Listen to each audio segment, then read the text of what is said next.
Hello, everybody. Welcome to International Podcast Day 2019. I am Dave Lee, co-founder of International Podcast Day. We continue our celebration of the power of podcast internationally, hour by hour, spanning the globe, sharing everything from podcasting to podcast enthusiast knowledge and everything that's going on in the space. So we've had a couple great hours already lined up.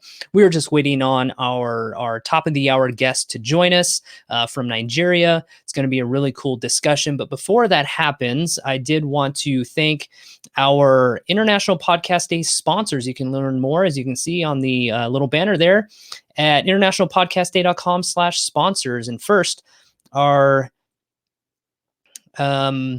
our platinum sponsor is Blueberry. They are a full-service podcasting company providing podcast hosting, stats, and advertising opportunities. You can find more over at blueberry.com. And of course, our gold sponsor, we have two of them, repurpose.io. It automatically converts your audio podcast into engaging videos and uploads them to YouTube, Facebook, and a lot of other various social media channels. You can try it for free over at repurpose.io/IPD. And of course, Libsyn, our next gold sponsor. Libsyn is a podcast hosting, distribution, and monetization solution for audio and video podcasters worldwide. You can reach your audience everywhere and on the most popular audience destinations like Spotify and Pandora. You can find more over at libsyn.com. And of course, we can't thank enough our streaming partner this year, StreamYard. As you can tell, really good audio quality and video quality. We can't thank them enough. You can find more over at StreamYard.com. And of course, our celebrations supporters, Second Line Themes, Geeks Rising Network, Synth, Outlier HQ, and Focusrite. So once again, you can find more over at internationalpodcastday.com/sponsors. So until our guest, he is trying to hook up. I guess there was some issues on the technical side. I am just going to mute here for a little bit before we can get things going. We'll be back in just a second.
Harry, how are you? I'm good. Can you hear me? Yeah, I can, man. Good to see you. How are you? I'm great. Thank you so much. I'm so sorry. I'm having issues and my laptop is here. That's all My right. camera has been having issues. My webcam, my the other camera I bought to attach to the laptop. I don't know, but let's do this. Let's do this. Let's do Yeah, man. this. Thank you so much. I already got the little sponsors things out of the way, so I do want to introduce everybody to Harry. He's based out of Nigeria, and he is going to be talking to us about the importance of using new media tools for advocacy. And Harry, I'll let you introduce yourself a little bit more in detail, but you've been involved as an entertainment journalist. You're an advocate. And you're just here to highlight some of the importance of using social media as a positive tool. So I appreciate you joining us. And I think you're the only second podcaster from Nigeria that we've had on International Podcast Day. So, part of the elite company when it comes to it. So, I will step out of the way and we look forward to hearing what you have to share with us. Thank you very much. It's so good to be a part of International Podcast Day. My name is Harry. Thank you so much, everyone, for tuning in. If you are watching, again, I apologize for starting really late. I had issues with my camera, but yeah, thank God for technology. There are different ways for us to connect. Today, I'm going to be talking about media advocacy and why it's important for us to use new media tools when we're doing advocacy. Yeah. And for someone who is an equality advocate in that space, who mainly functions on working towards trying to create platforms for growth, for digital sustenance and everything, it's important that we start to embrace these new platforms when it comes to um, pushing for whatever cause that we're pushing for. So say you're fighting for the rights of women or for children or for the rights of, people in the LGBT community, whatever it is that you're doing, it is very important that we start to employ new tools in order to make this happen. And the only way we can do that is if we start to embrace new media platforms, and that is the beauty of podcasting. And the beauty of podcasting is that it helps you harness the space that mainstream media may not even give you the opportunity to have. So, say for example, you're in a country that has an issue that does a lot of censorship. Yeah, so you live in a country and you're in a space that constantly censors people who are in advocacy spaces through mainstream media. So if you're on TV, if you're on radio, or you maybe newspapers, for example, there are countries that actively make sure that they are censoring, right?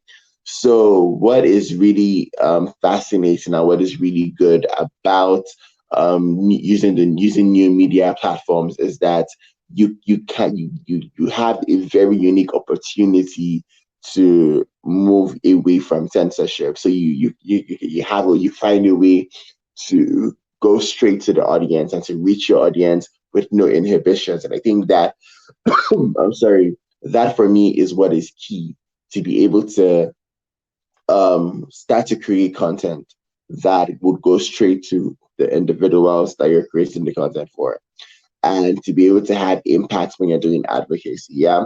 So there are different new media tools that you can use when you are trying to do this. There are different the different new media tools that are effective when it comes to working in that space and in that regard. However, it is important that we start to um, for the sake of this conversation, we start to look at how podcasting can help, how we can start to create podcasts that are not only effective but are engaging, that would make people want to step up and act after they get to experience, or after they tend to be in, after they listen, for example, and they hear what you have to say. So I had done like a short presentation on this, basically just explaining what media advocacy is and why media advocacy is important, things that we need to know about media advocacy. So first of all, media advocacy, like I had said earlier, media advocacy aims at um, using new media to using the media to push for to change behavior, to push for new legislation, to change how things work in certain regions. Yeah. And most times in those regions where we're trying to effectively use media advocacy, there's the issue of censorship. And so new media advocacy, using new media tools for advocacy involves using different ways through which we can, try and change the narrative. Now, the beauty of podcasting is that podcasting gives you the space to be and to thrive and to do everything that and to discuss everything you want to discuss without inhibitions. That is the beauty of um, podcasting. Podcasting is not as data consuming as doing video content, first of all. So you realize that for different individuals who are trying to use new media tools for advocacy, there's the need to want to do it on a very large scale, on a very big scale. But the most effective campaigns are the very small ones, the ones that people can listen to on the go, people can get on the go. So I think that is what is very important, is that we start to harness those spaces and those gaps that mainstream media has created, and podcasting does that effectively. You're taking, so for example, now if there's a great show that I really like, or maybe a safe one on NPR in America, there's a great show that I really enjoy, that I really like. um, I don't have to worry about having access to listen to the radio there. I can just get it online thanks to podcasting. Yeah. So the first thing you need to understand is that with the tool and the gift of podcasting, you have access to create content that is on the go for people. Yeah. And you don't have to, you're not restricted by time, by size, whatever. You create your content, you put it on your hosting platform, your audience gets it and they listen to it whenever they can.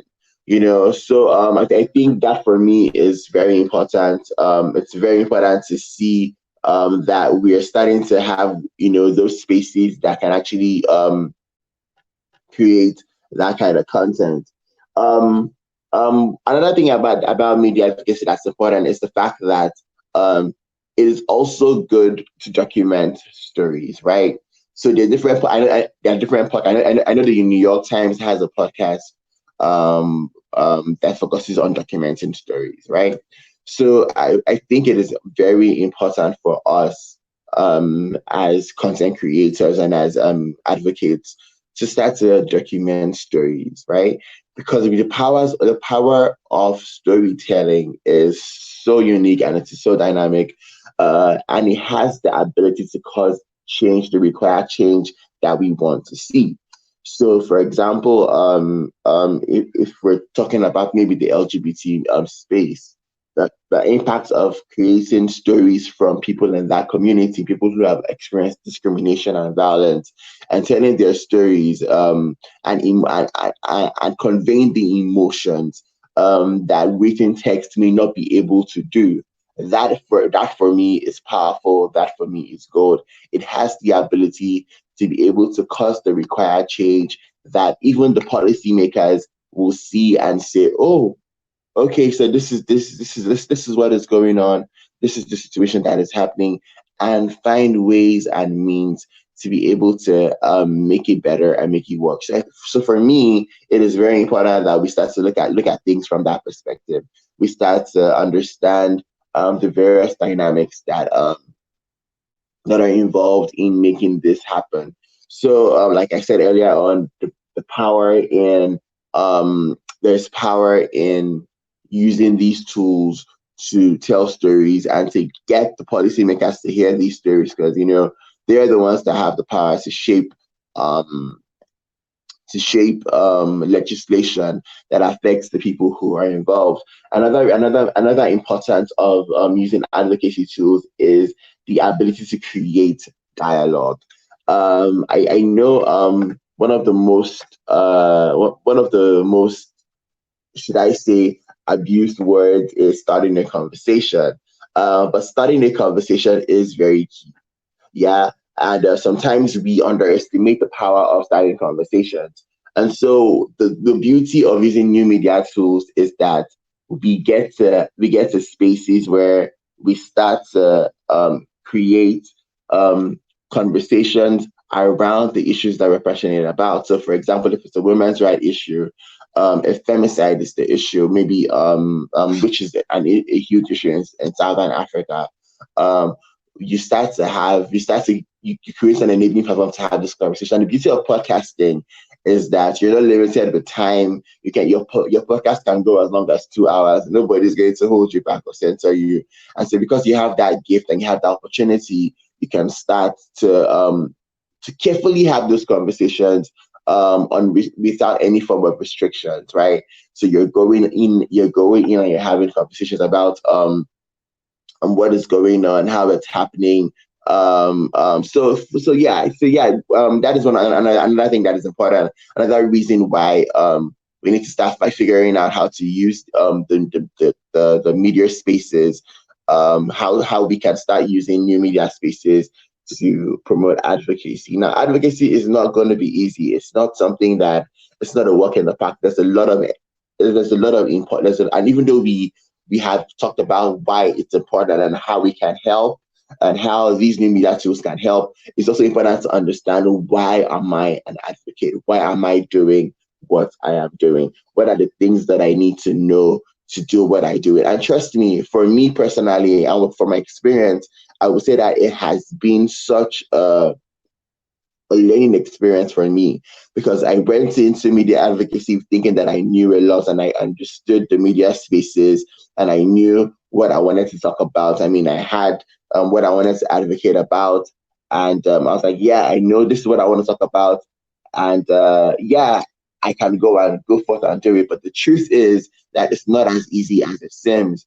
I've learned a lot. I've learned that, first of all, we need to podcasting, even though there's a lot of freedom it gives you to create a podcast and to say it as it is, say whatever you want to say. Is a lot of work in publishing and publicizing your podcast. It's a lot of work, especially as a media advocacy platform that is very niche and that is working on specific issues. It takes a lot of work to promote and push whatever it is that you want to say.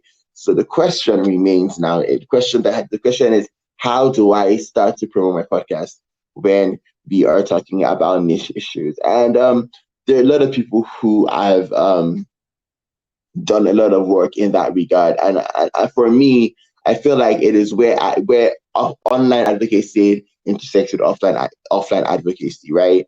So it's not enough to for people who are, and I'm speaking specifically if you want to do advocacy specifically with your podcasting tools. I'm sorry, it is very it's good to have your concepts and have your props and have your studio set up and have everything in place for you to be able to um, create this amazing piece of work that can is well done and can stand the test of time. However, another thing is, how are you going to push it? So you need to now figure out those advocacy spaces in your community. So, for example, in Nigeria, there are community meetings where people go and actually talk about their issues, right?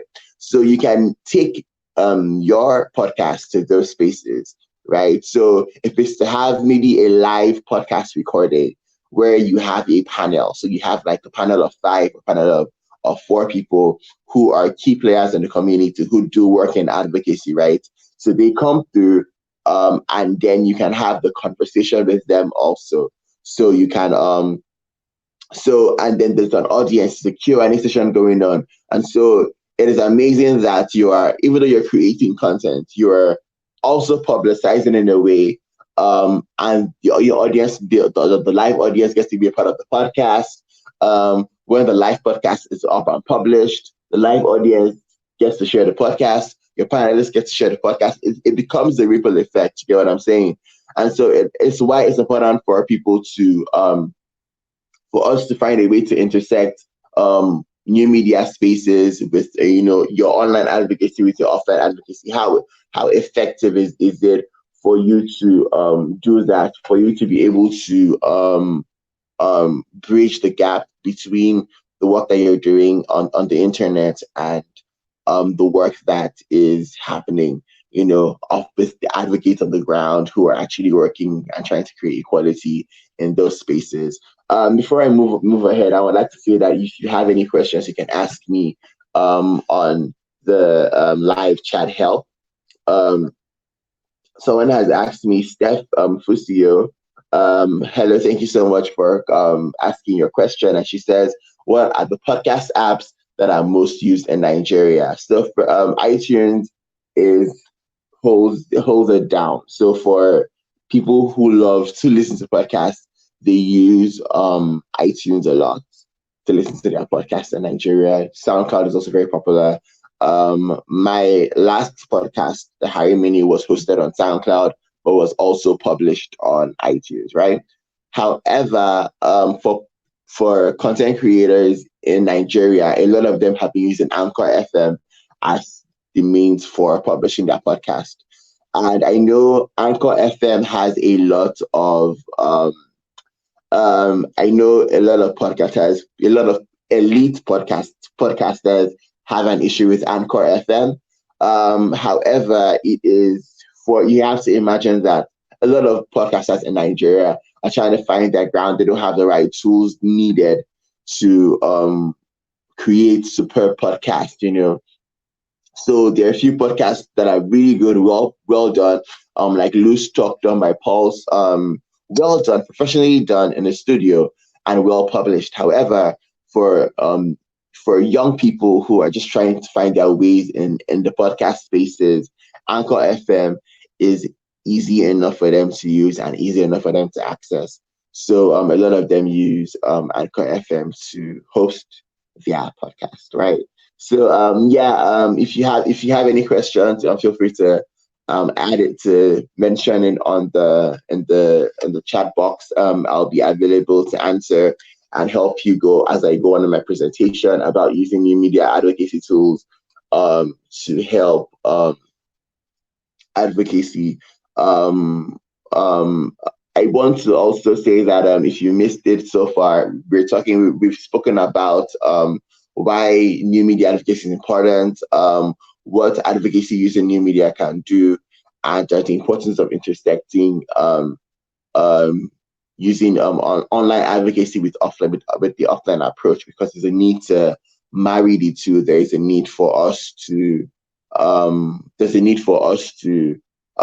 create some form of intersection so that both online and offline can complement each other, and it can be very effective, right? So we're going to be moving ahead swiftly. Organizing is another important aspect of media advocacy, right? So organizing is something that is very in any advocacy space, in any work for advocacy, it's very important to organize, right? New media tools are helping organizing. And what I mean when I say organizing, organizing is, for example, Black Lives Matter, right? So you are trying to organize and trying to create a space for people to be able to move forward, to push for maybe litigation or whatever. You are creating a platform where they can actually say, okay, this is what I want to do. This is our motto. This is our manifesto. This is what we're standing for. This is going to be our approach. This is the most effective approach that we tend to use. This is our plan A, our plan B, and our plan C. And so new media tools help organizing whoever it is that whatever cause it is that you're advocating for. You have a space where you can work out your plans, your whatever it is that you want to do, how effective you want your advocacy to be, which I think is tremendous and amazing. So organizing is another very important aspect of media advocacy and why it is very important. Another thing is contextualizing, right? So because of we are telling stories and we are gathering information from underrepresented communities, we have a unique opportunity now to be able to now say, okay, fine, this is what we want to do, right? This is how we want to go about our advocacy plan, right? These are the steps that we need to take towards making it work. Also, how do we now make it unique and specific for our own home base? That is what I mean by contextualizing, right? So, for example, how things would work in the United States is not how things work in Nigeria. Nigeria is very guerrilla, very nitty gritty, and all that stuff. And for example, in whatever country that you're in, things are gonna be different than you'll have to find what works uniquely for your own base, how unique it's going to be. And so that is why it's important to contextualize your advocacy, adapt it to fit your home base, adapt it to fit how things would work in your own space, right? So that is why I mentioned here, I put in my presentation, I said contextualizing is key because it helps your audience understand that you know what it is you're fighting for. It is not an approach from X that you're copying and pasting to apply to Y. It is that we know that these are the needs of the people that we are trying to serve. This is how it would work.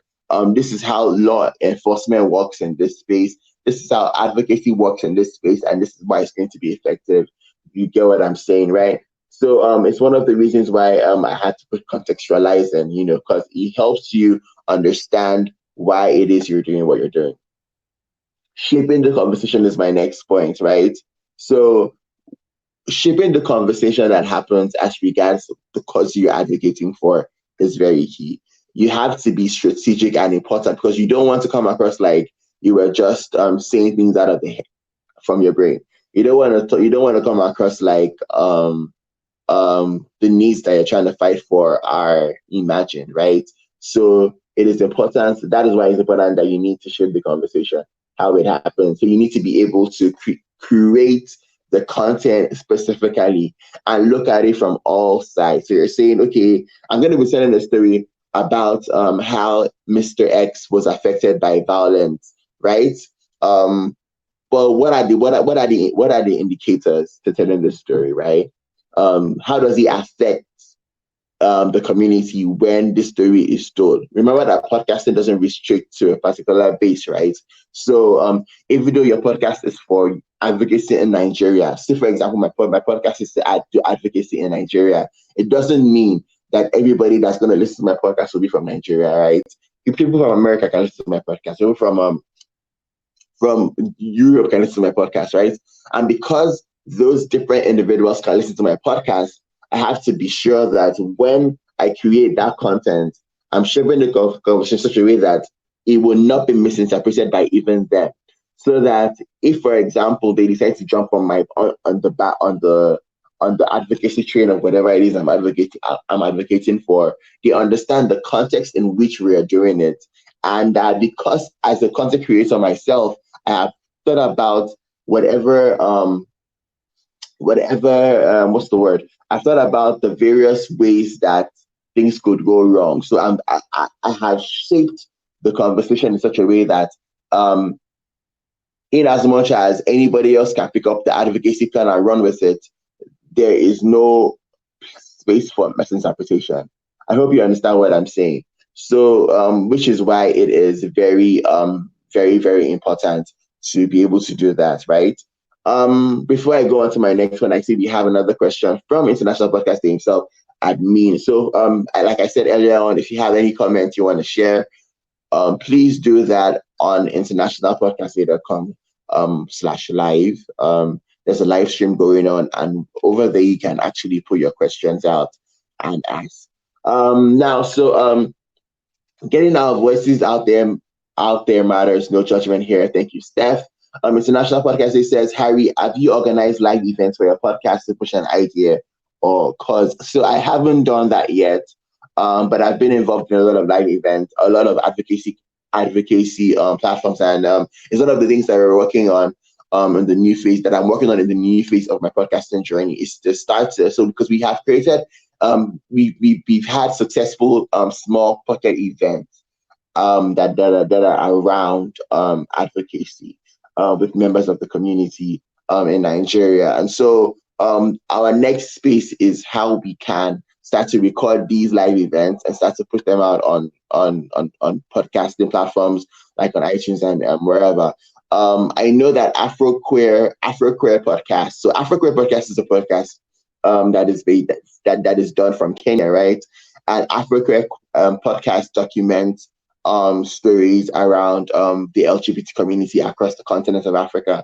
And so Africa Podcast has done does live events. They did a live event in the middle of the year, and they are a very successful podcast. So there are podcasts on the continent that are doing advocacy and are doing live events to push the ideas and causes because they understand the importance of the tools that they have. It is they have been able to effectively do it so well that their audience has even grown from it. So they are the ones that have done that. Yeah. So Afroqueer Podcast is one that everybody should even check out because of the work that they're doing as regards pushing for equality in the LGBT space. If you have any questions, please feel free to message me, and I will be available to respond to your questions, right? Yeah. So just give me 1 second while I go back to my presentation that I actually highlighted. I wish I could share with everybody. So my next point is on policy, changing policy. Now, whatever it is that we're doing, if we call ourselves advocates, right? The goal is to change policy. If we're not changing policy, then what's the point of what we're doing? If we can't effectively cause a change, right? But the thing about changing policy, it is a step-by-step process, right? So we start from social perception to we get to policy change. It's very important for us to make sure that when you're doing advocacy and you're creating the content for your podcast, for example, you have to humanize the stories as much as possible. Whatever it is that you're telling, advocacy in itself can be very abstract to people. It's like, oh, you're an advocate. What are you advocating for? Blah blah blah. You're advocating for women's rights. Women deserve the right to X, Y, Z. Just saying it seems like an idea. It seems like it's not very tangible. We can't exactly feel that this is what you're advocating for. However, when you start to humanize the stories, you begin to change perception.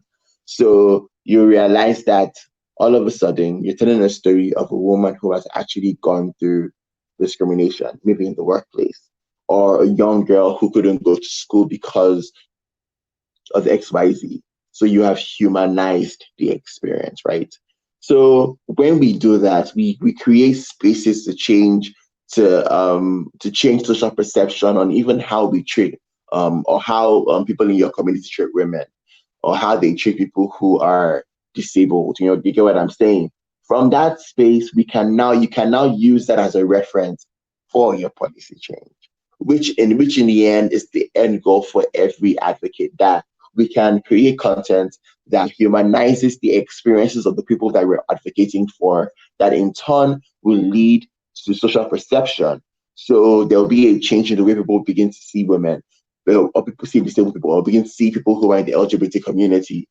You begin to change how they're being seen. From then on, we now move to changing policies. And when you get to, and because you have to have documentation, there has to be documentation. I mean, we saw that in the case in Kenya, how the judges kept asking for documentation. And I'm not saying, and this is not to say that there was no documentation before. There was documentation, but sometimes they want to be overwhelmed with documentation, and that is what using new media tools can do.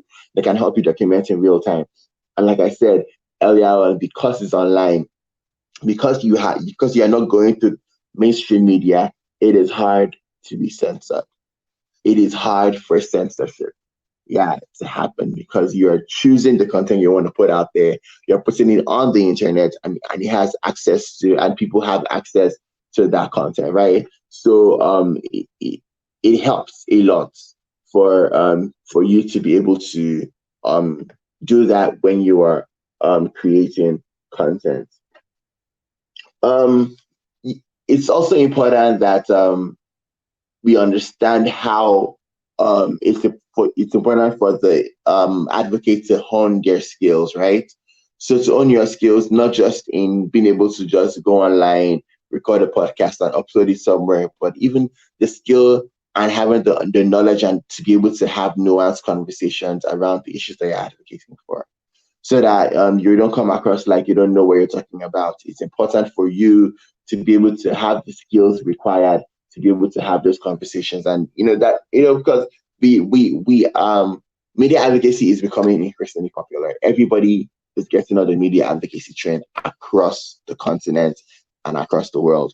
And so, are you going to be able to get onto that space? You have to have the knowledge of the issues. So read and keep on reading, right? Keep on reading, keep on reading, keep on learning about different ways that you can start to um work on those issues, right? And my final point here, yes, I'm at the end of my presentation. I thought it was going to be long. Apparently, it wasn't so long.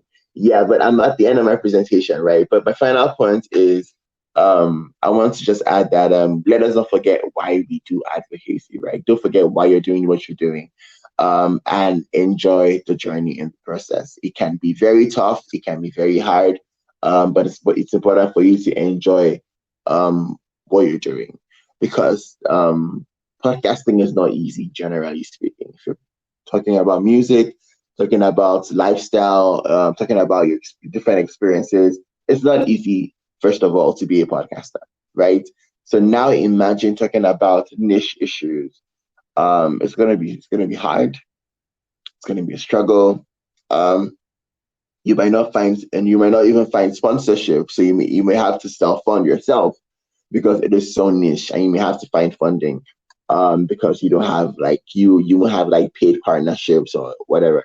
So you have to be passionate and you have to enjoy the journey, because it's going to be worth it in the end. Whatever it is they're trying to fight for and advocate for, it is going to be worth it in the end.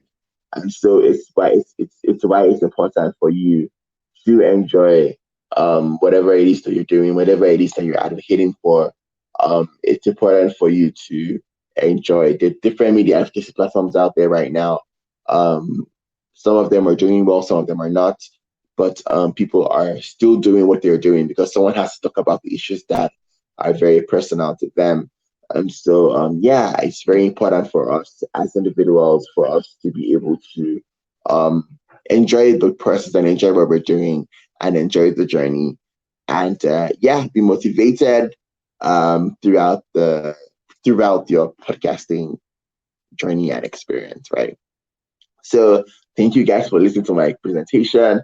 I had a few points and I've shared them here. If you're just joining us, you probably missed a lot. I would like to do a quick recap on why on everything that we have talked about. But like I said, if you have any questions on advocacy, I'm available to answer them right now. On internationalpodcastday.com/live, I can answer all your questions about media advocacy. Harry, I really appreciate your thoughts on what's going on. And in when you and I connected, I think over Instagram or Twitter, one of those things, I was like, hey, I see what you're doing over there in Nigeria. I know what you're doing with using new media as an advocacy tool, and you're really passionate. You can tell just based on the presentation and all the details and everything you've gone into, and making a push both on policy and those social issues. It's just pretty incredible. And that's the kind of things that we want to highlight here is, podcasting is part of that new media tool that can be used to create some change. And I think we've seen that not only where you're at, but across international borders, is we're utilizing this medium to get our voices out and to share our opinions, and not only share our opinions, but it's a great way, as you said, of organizing and creating Yeah. a sense of community around a certain cause. Yes, yes, it is, and like I said earlier on, it's very important that organizing is the first step in your advocacy, right? It's one of the major reasons why we advocate. We need to organize. We're trying to organize people, to for whatever it is, whatever cause that you're fighting for. So organizing is very important. I don't take it for granted, but we can only start to organize when we tell those stories that need to be told, when we tell them well also. So we tell the stories that need to be told, we tell them well, and we start to push for social perception and social change. I can see we have a question from Uproot and Lil. I hope I got that right. And she said, how do you monetize on a topic that still has so many legal barriers and on the continent? That is really hard. Monetizing on a topic that has legal barriers is hard because you're trying to have conversations that are illegal in many spaces. But I think that is where looking for funding comes from, right? So, like I said at the end of my presentation, it is hard to get like regular paid partnership opportunities from talking about issues that require advocacy, right? A lot of brands don't want to come across like they're political. People are trying to avoid being political. A lot of times when brands tend to take a political stand, there's a lot of backlash sometimes, right? So I think that you need to just understand what your topic is going to be about, and have a plan, have a plan. So say it's LGBT advocacy you want to do through the media, have a plan.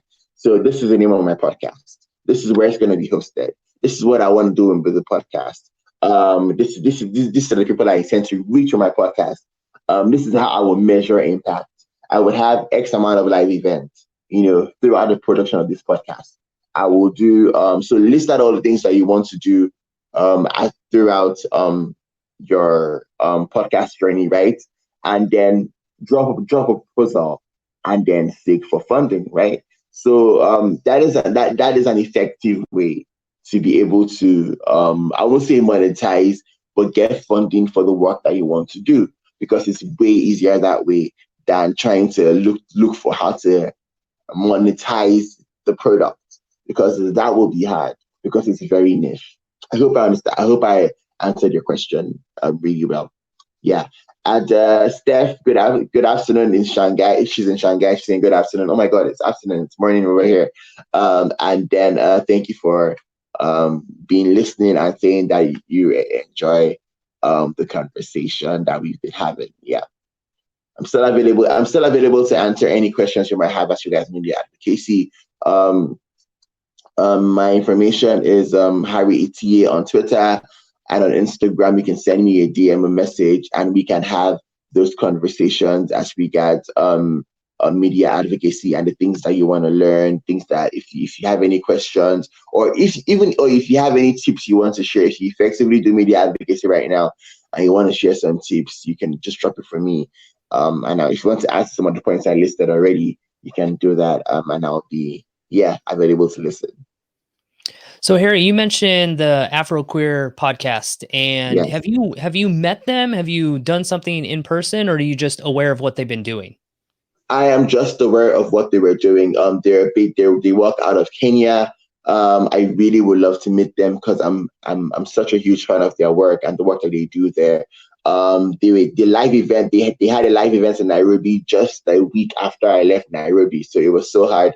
I was so bummed that I couldn't get to be a part of that. But they have an amazing. I feel like they have one of the best podcasts right now on the continent, generally speaking.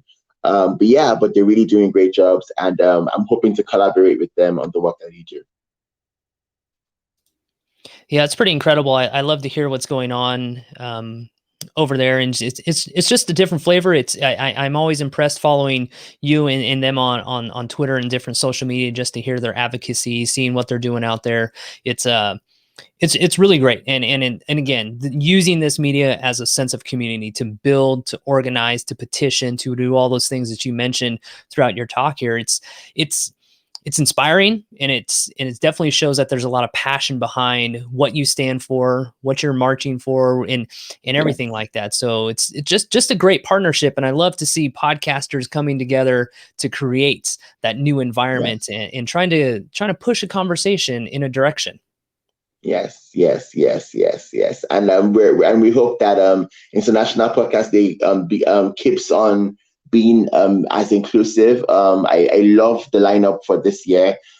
You have such a very diverse array of speakers, and I think that in itself shows that it's truly International Podcast Day. And it's not just an American event; it's a global event, and I want to just give on behalf of everybody, I can speak for everybody. Just saying congratulations to you guys, and to everybody in on International Podcast Day, to you and everybody. Thank you for creating this platform and for making it as diverse and as inclusive as you can. Really, really do appreciate it. And I hope to see more of that in more years. Yeah. Yeah, absolutely. That's one of the things that over the last 2-3 years, Steve and I have really been focusing on is every podcaster has a voice. Every individual Yeah. has a voice, and that voice has a lot of power.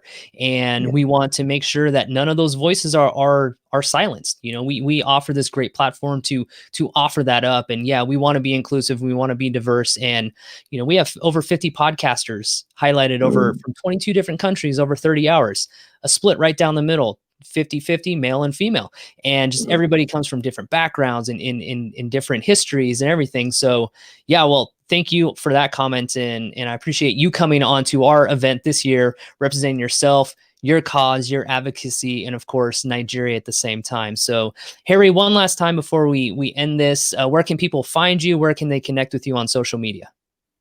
Yes, so I am Harry Itie on Instagram, and on Twitter. I'll spell it. It's Harry HARRYITIE,